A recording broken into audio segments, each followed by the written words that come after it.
and gentlemen, the story you are about to see is true. The names have been changed to protect the innocent.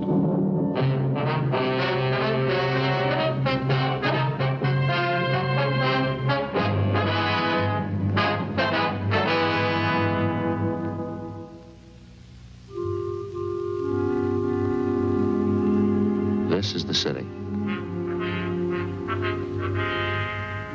Los Angeles, California. I work here. I'm a cop. It was Wednesday, November 4th. It was windy in Los Angeles. We were working the day watch out of Juvenile Division. My partner's Frank Smith. The boss is Captain Powers. My name's Friday. A steady supply of obscene literature had been finding its way into half a dozen high schools in the city. We'd gotten a lead on one of the sources of supply, a 17-year-old high school senior. We had to check it out.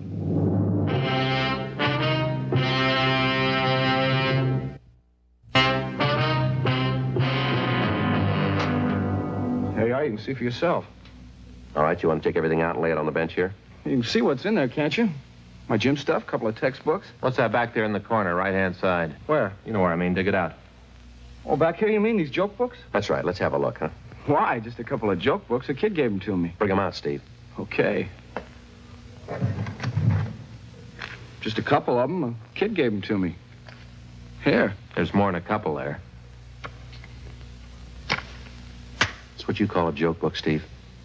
Oh, well, that's what the kids call them. They're not so bad, though. They're rotten, Steve, and you know it. Now, where'd you get them? I told you, a kid gave them to me. Who? What's his name? Some kid around school. I don't remember right now. He gave you these books for nothing? Sure, I had a couple he wanted. We traded off. A lot of the kids have them. We trade them around. That stack you got there, they look pretty new. They couldn't have been passed around much. Maybe not. I don't know. Matter of fact, they look brand new to me. Don't even look like they've been opened yet. How come you're roasting me on this thing? What about the other kids? They got them, too. They're buying them, Steve. They're not selling them. I'm not selling them. Anybody says that's a liar. Now, both the fellows in the high school and the kids down the street in the junior high, they say you've been selling this stuff for months. Now, how about it? They're lying, that's all. They don't know what they're talking about. You've been selling these 35 cents a piece, 3 for $1. Last couple of weeks, you've been peddling pictures, $2 a piece. Any of them in your locker, Steve? Couple. I got them off another kid. What other kid? What's his name? Come on, what's his name? Some kid. I don't remember. That's not much of an answer, son. What do you want from me anyway? I told you I'm not selling the books. I don't care what those other goofs say. It's my word against theirs. Maybe you ought to get this much straight, son. We're not out to get you. You're way down the line. We want the people at the top, the men who print this junk, the wholesalers, the big distributors. So why ask me? I don't know anything about it. Nothing. You don't want to cooperate, is that it? What am I supposed to cooperate about? I'm not mixed up in anything. We think you are, son. We know you are. Now, who you selling this for? Where do you get your supply? All you see is what's in my locker. I ain't selling. I don't have any supply. You've got to go far to prove I have. No, not very far, Steve. What? From about here to your home. 11:38 a.m. We picked up the supply of obscene books and photographs to be booked later as evidence. For weeks, we'd known that a steady stream of this type of material was being fed into half a dozen high schools and junior high schools throughout the city. Books, photographs, pictures, and pamphlets of the worst kind. 12:15 p.m. Frank and I drove the suspect, Stephen Banner, to his home, approximately a mile from the high school. On the way, he told us he lived with his sister and brother-in-law. We checked the house thoroughly, but we found nothing. He explained that both his sister and brother-in-law were at work. We went back to check the garage at the rear of the house.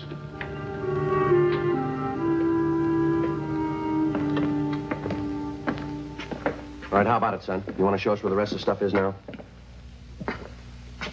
What's the use? I guess you'll find it anyway. Right there. Books. Cases of them. Pictures. Filthy. How about it, son? Your sister and brother-in-law know anything about this? No, they don't know anything. All right, you ready to tell us about it? My sister gonna have to find out? I don't know, Steve. It's going to be pretty hard to keep it from her. Yeah, I guess so. Who's the contact, son? Where'd they come from? Charlie Hopkins. Only the books, though. Pictures came from another guy. It's a long story. We got the time, son. Who's this Hopkins? I met him downtown one Sunday. Penny Arcade on Broadway. Me and this other kid were in there, Bud Spencer. Hopkins came up, started to talk to us. All right, go ahead, son. He asked me and Bud if we wanted to sell for him around school. This friend of yours, Bud Spencer, does he sell them too? Yeah. He goes to a different school, though. Well, both of us did pretty good with the books. Sold real fast. The pictures were even better. That's so. Now, you say you didn't get the pictures from Hopkins. It was somebody else? A man by the name of Jack. I don't know his last name. Hopkins put us on to him, gave us an introduction, set up the deal. We got the pictures for 75 cents. Most of the time, they'd bring us $1.50 a piece. Bud and I did pretty good. You know any other fellows working for this Hopkins? Any other kids in school, I mean? No, just Bud and me. That's all I know. Wouldn't be so bad if it was just the books. And lousy Charlie had to go and promote the party routine, get everybody mixed up in that. How do you mean? What's that all about? Charlie stays out at this place on Sepulveda. It's a motel. That's where we always contacted him. Yeah. After a couple of weeks, when we got to know him, he asked me and Bud out to this place. He said he was going to throw a party. Told us to bring our girlfriends along. Turned out we were the only ones at the party. Me and Bud and the girls and Charlie Hopkins. Well, the party lasted pretty late. I should have been smart enough to figure it out. I wasn't. How old are your girlfriends, yours and Bud's? 17. They're both 17. They've been around, though. There's no use kidding you. They weren't very smart, I can tell you that. None of us were, I guess. Next couple of parties, Charlie had whiskey there. Dumb girls drank right along with him. So did we. Does he still throw these Friday night parties, do you know? Maybe, I don't know. I heard there were a couple after the last one I walked out on. Dumb girls think Charlie's just great. That's how I can't stand the guy. Now, how about the parties that you didn't go to, Steve? Did you get a rundown on them? No.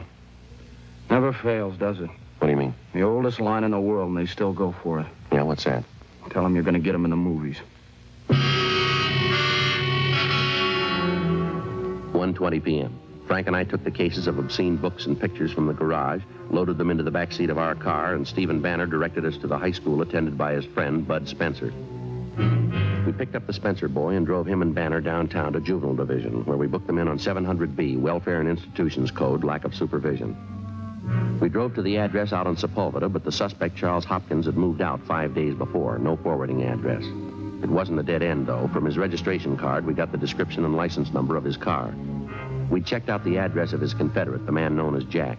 He'd moved the same day as Hopkins. No forwarding address. We called DMV and got a make on the license number. The car was registered in Hopkins' name, 293.5 North 92nd Street. Frank had gone over to R&I and pulled the package on the suspect. 3:40 p.m.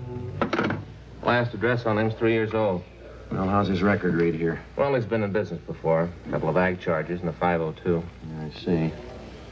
Served 8 months in the county jail. I got a mugshot here. Yeah, Yeah, It's close enough to the way the boy described him, isn't it? I'd say so. His M.O. too. Yeah. Same pitch the last time they got him, worked in the high school trade. Passed himself off as a studio man, movie producer. Yeah. How about the other man, Jack? We got anything there? Not yet. Did you get the information on him to the stats office? They're going to make a run? They will. Okay, that's good. Well, I guess we better check on the kids' girlfriends, huh, and get their stories. Yeah, I suppose so. Sure gets me, Joe. What's that? Pair of young girls like that out at parties till 3 a.m. drinking. Yeah. 17-year-olds. No reason for it. No reason at all. I can think of one that might do. Yeah. Their parents. A check of the suspect's address furnished us by DMV and also the information from the R&I package led us nowhere. We had a second interview with Stephen Banner and his friend Bud Spencer. We showed them Hopkins' mugshot and both of them identified it. We got out a broadcast and an APB on him.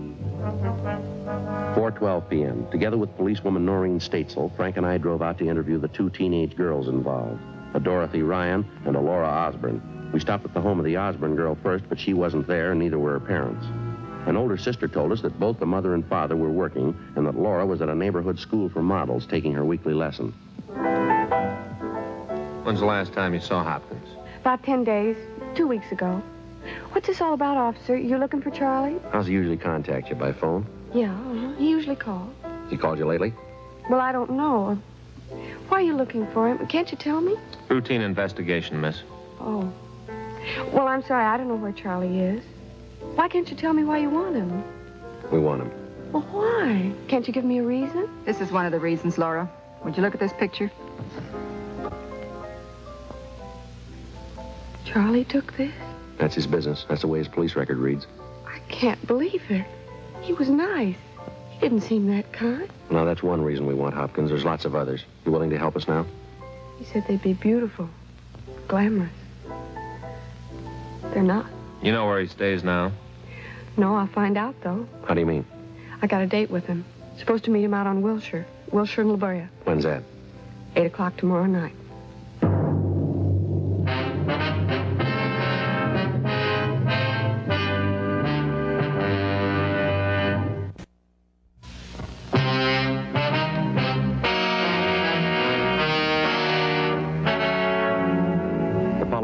Frank and I went across the street to the district attorney's office and presented our case.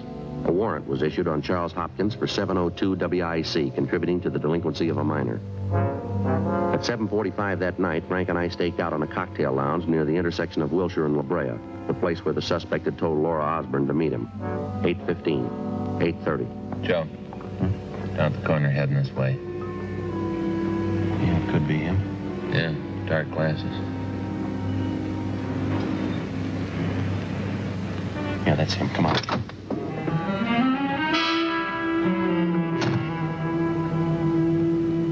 Just a minute, fella. How's that? Police officers, your name Hopkins?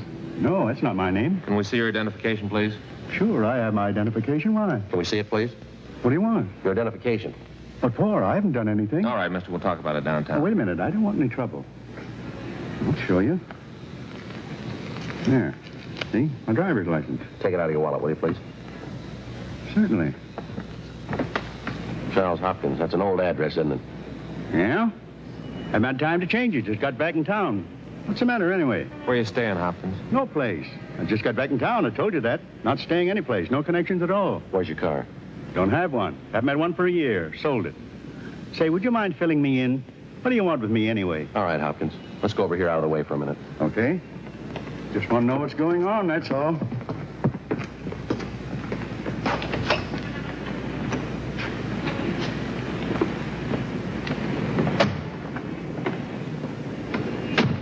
I'd like to see what you got in your pockets. Take everything out. What is it, a shakedown? You start with your wallet. All right. Put it on the seat. There, okay. Now your pockets.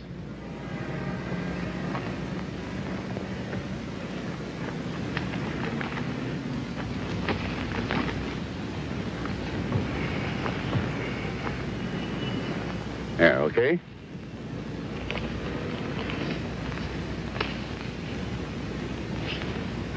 You said you don't have a car. Is that right, Hopkins? No, of course not. I told you that. And what are you doing with this parking ticket?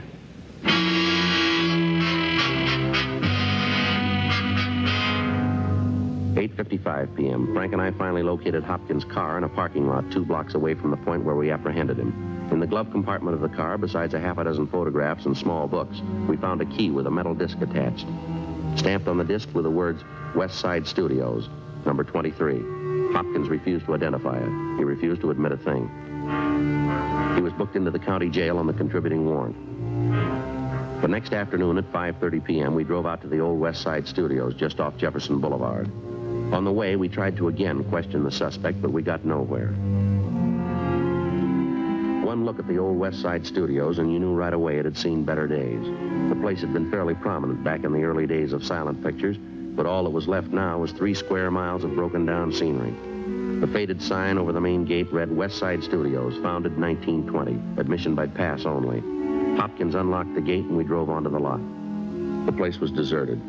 The sun had almost gone down. It was a cold wind from the north. Hopkins directed us to pull up and park.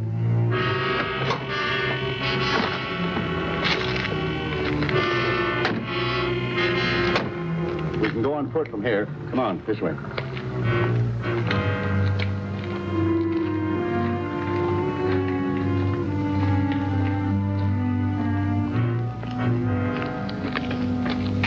You run an office here? Is that it, Hopkins? No, sir, I do not. I live here. You in some kind of movie work? Have been for 30 years. More than 30 years. Is that so? You an actor? Hopkins. Haven't you ever heard the name? I'm a producer. Oh, I see. Why didn't you tell us that to start with? Oh, I don't know. Different reasons. I didn't want to throw my weight around. I have a lot of connections in Hollywood, you know. That's so. In the trade 30 years. I was one of the first. You can make a lot of friends in 30 years. How about the books and pictures we found in your car? How do you explain it? Come on over here. I'll show you boys something you never saw in your life before. You got a cigarette?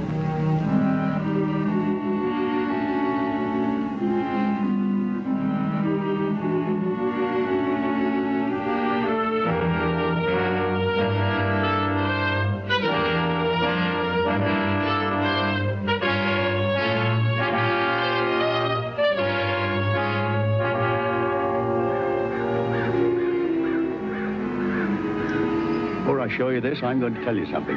Yeah, what's that? This studio will be back on its feet in a year. I'll bet $1,000 on it. This whole block here, sound stages. I got plans for them in my desk. That's so. You have an interest in this lot, do you? Not exactly. Not right now, anyway. I did have an interest, though. I will again. I was one of the original owners, you know. Is that right? Me and 5 other men. We were the top people in Hollywood when we opened West Side. I was a young fellow at the time. We made pictures, mister. Great pictures. Not like today.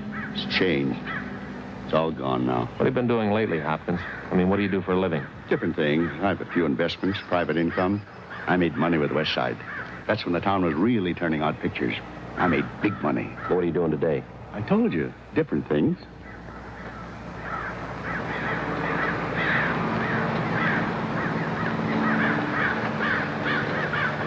Crows. We have a lot of them out here.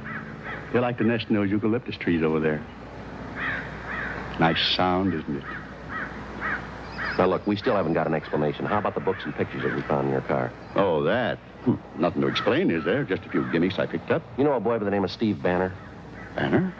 No, I don't think so, huh? How about Bud Spencer? You know him? No, I knew a George Spencer once. Actor. That was back in the old days, though. How about Laura Osborne, Dorothy Ryan? Do you know them? No, it's pretty hard to say, you know, Sergeant. Over the years, in this business especially, you meet an awful lot of people. Yeah, well, these are fairly recent. You ought to remember them. They're just kids. 17-year-olds. No, I'm afraid I can't recall the names. You know, we might go into television here. I don't know. Television films. Trouble is, they make them too fast. Trade's not like it used to be. Quality, that's what we went after. It's all gone now. It's all gone. West Side will do it again, though. You can bet on that. We're coming back. How about leveling, Hopkins? You know why we picked you up. You know why we're out here. That's just it. I don't know. This way.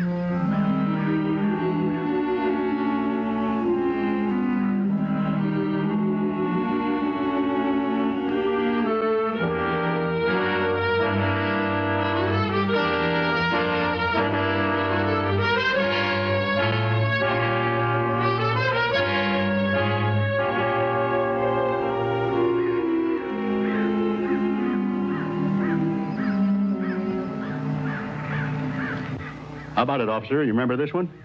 Don't believe I do. Well, no offense. You were in neat pants when I shot my westerns here. Great stories. One of them was the greatest of all. Is that right? Greatest of them all, Thunder on the Trail. That's what we called it. We shot the big scene for it right on this street. That was almost 30 years ago. Doesn't seem that long, just like yesterday. Yeah? Conway Blackburn was my director for that one. Big Clyde Harrison was the star. Always called him Big Clyde. Didn't look too strong, but he had arms like steel. You know, that man could lift an engine right out of an automobile with his 2 hands. Powerful. That's so. And how he could handle a horse. Ride like the wind, old Clyde. Never looked better in his life than he did that day. I was there. I know. Is that right? Thunder on the Trail. Shot the final big scene right on this street. Great thrill, officers. One of those things that happens once in a lifetime. Never forget it. Now, this here was the town. See what I mean? Frontier settlement. Rough as they come. It's where the Kelsey gang was hanging out. Real bunch of killers. Just in the picture, I mean. Uh-huh. And single-handed, Big Clyde came into town to take on the leader. That was Tim Kelsey. He'd killed Clyde's brother, and Clyde was out for revenge. He should have been here to see us. It was Saturday night. The town was wide open, going full blast. Over in the Palace Hotel, they were betting 10 to 1 that Clyde would never make it. And right across the street, there in the Silver Dollar, Kelsey's gang was setting up drinks on the house. They felt that sure of themselves. The town was swarming with people. I was standing right there with Connie, the director, right behind the camera. Right next to us, we had the orchestra. You know, 3 pieces. We had to have the orchestra to get the actors in the mood. I see. Yes, sir. There it was, all ready to go. 1,000 extras. It was all set. The big scene. Connie gave the sign to the orchestra. That's it, boys. Keep it bright. Connie looked around just to check once more to see that everything was all right. And he picked up the megaphone. All righty, everybody. Places, everybody. All right. Camera. Action. All right, Clyde. There he came, riding into town. Big Clyde. Way up from the end of the street. Came right straight through the town. Past the telegraph office, past the general store, riding straight toward the Silver Dollar. Yeah, a little slower, Clyde. A little slower. That's it. Now head straight for us. Right up to the hitching post there. Good boy, Clyde. Now he dismounts. Tethers his horse, Golden Fury. Now he turns. Looks around him. Then he starts straight for the swinging doors. Look grim, Clyde. That's it. A little more. Set your jaw. Good. Now, right through the doors. Hit him hard. There he goes. The whole Kelsey gang in there ready to kill him. There's no reaction for a few seconds. And all of a sudden it gets quiet. Dead quiet. Tim Kelsey looks up from the bar. He sees Clyde. All right, now. Throw that lamp. Smash it! Then the fight starts. Tremendous fight. No holds barred. One end of the room to the other. Finally, they crash through the swinging doors, the two of them. Tim Kelsey, Clyde. Wrestling, slugging, kicking, punching each other. Kelsey goes down. Then Clyde. Then Kelsey. Clyde goes down. Then Kelsey. One of the gang standing by over at Palace Hotel. He draws his gun. Look out, Clyde! Fires twice. 3 times. Bites him in the shoulder. Kelsey takes aim to finish him off. Clyde whips out his gun from his holster and fires twice. Once more. Kelsey stops short. Dead. The other man staggers a little bit, doubles up, crumples, falls down the stairs into the dirt. Clyde starts to get up. One of the gang in the saloon takes a beat on him. Clyde whirls and fires. Good boy, Clyde. Good. Now, slowly. Over to your horse. Slowly. That's it. Put your arm around his neck. He nuzzles you a little. Now back in the saddle. Slow. Deliberate. You're wounded. It hurts, Clyde. Now you turn. Look off down the street. You start to soften. You see the schoolmarm, Gladys, your sweetheart. That's it. Warmer. Good. Now you go to her, boy. Go to her. Now, pick her up and put her on Golden Fury with you. That's it. There he goes. Beautiful. Beautiful. The two of them riding toward the hills. Riding off together.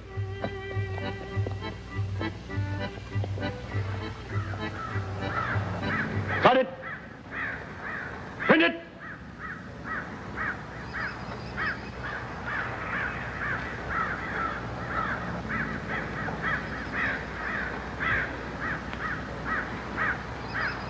That's just the way it was. Yes, sir. I stood here and saw it. They don't make pictures like that anymore. Yeah. How about it, Hopkins? You want to tell us now? What is there to tell? You've been working the school trade, haven't you? Books, pictures, hiring kids like Steve Banner, Bud Spencer. Yeah.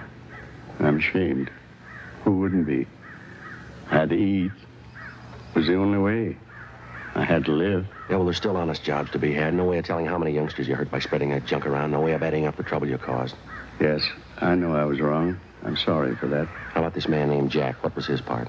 He was in with me. He used to be my cameraman back in the old days. Same thing. You can't blame him either.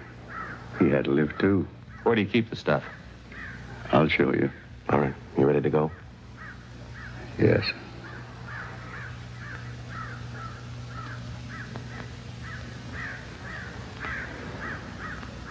Kind of a long walk. Would you like to read the trade papers on the way?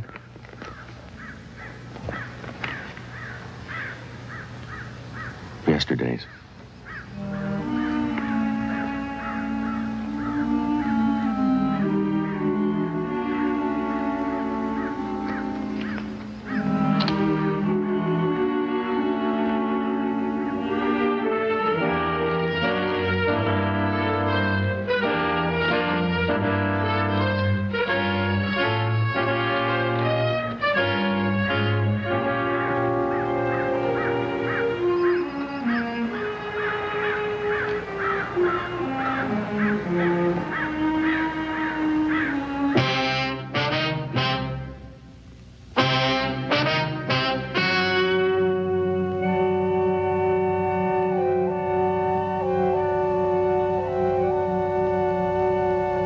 January 29th, trial was held in Division 87, Municipal Court, City and County of Los Angeles, State of California.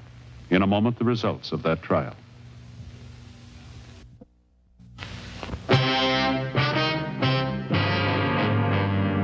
The suspect was tried and convicted of violation of Section 311 of the California Penal Code, manufacturing and distributing obscene literature. His accomplice, Jack Lavery, was apprehended and tried and convicted of the same charges. Violation of Section 311 PC is punishable by imprisonment in the county jail for a period not to exceed 6 months, or by a fine of $500, or both.